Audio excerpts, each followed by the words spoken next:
Air force association of Odisha संगिनी पक्षर भुवनेश्वर अंतर्जातीय महिला दिवस महासमारोह पालित हो कार्यक्रम प्रारंभ अनुष्ठान सभापति श्रीमती श्रुतिधारा महांती, संपादिका श्रीमती कौस्तुभा कवि एवं जुग्म संपादिका श्रीमती सुमित्रा पाणिग्राही प्रमुख महाप्रभु श्री जगन्नाथ निकट में प्रदीप प्रज्वलन कर एक नियारा कार्यक्रम को शुभारंभ करते। सर्वप्रथमे कहबी happy women's day to everyone. आम वुमेन्स डे टी सेलिब्रेट करुचु एटी आम ओडिशा संगिनी विंग रे। मु तांकर सेक्रेटरी अच्छी, मो ना कौस्तुभा कवि। संगिनी ग्रुप आम स्टार्ट कलु लास्ट ईयर।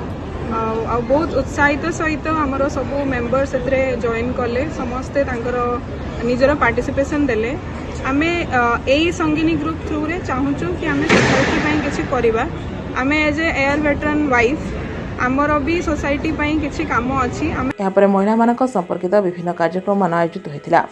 यह कार्यक्रम अनुष्ठान वरिष्ठ सदस्य श्रीमती गायत्री ब्रह्मा, मिनती सेनापति, नंदिता दास और मीनाक्षी महांती सहित शताधिक सदस्य उपस्थित रही यह नियारा तथा मनोलोभा कार्यक्रम को सफल करथिले। एयरफोर्स एसोसिएशन संगिनी ग्रुप एटा हमरो आम से समस्ते महिला माने वर्ष को निश्चय यही दिनटा को आम पालन करूँ आ बहुत उत्साह सहित पालन करूँ। प्लस जिते आम माने लेडीज माने जी आम ये एकाठी जो मैंने एयरफोर्स आम रिटायरमेंट पर संगिनी ग्रुपटा आम करीशा बहुत अच्छा अन्य स्टेट रू भी सब जगह अलग अलग हुए। भुवनेश्वर लास्ट टाइम 25 रे होता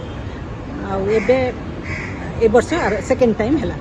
तो समस्ते बहुत खुशी सहित आसी उत्साह सहित आसी कर यही केवल आम एकाठी हो से कथा नुहे, वर्ष को आम 4 थर एकाठी हो जमती वुमेन्स। मु सुमित्रा पाणिग्राही आमर एयरफोर्स एसोसिएशन रो संगिनी ग्रुप वुमेन्स ग्रुप जोटा तार जॉइंट सेक्रेटरी अच्छी।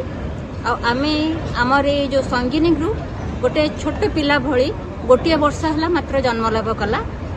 गत वर्ष 8 मार्च 2025 रे आमे एटा स्टार्ट करथिलु। आ ये वर्षक भितर उपलब्धि बहुत अच्छी, अनुभूति बहुत अच्छी। आमे चाहूचु या को आगु को बढ़ेबु एवं एटा जेमति गोटे दृष्टांत हबो आगामी पीढ़ी पई। भुवनेश्वर अक्षय दास का रिपोर्ट, जागृति लाइव मीडिया।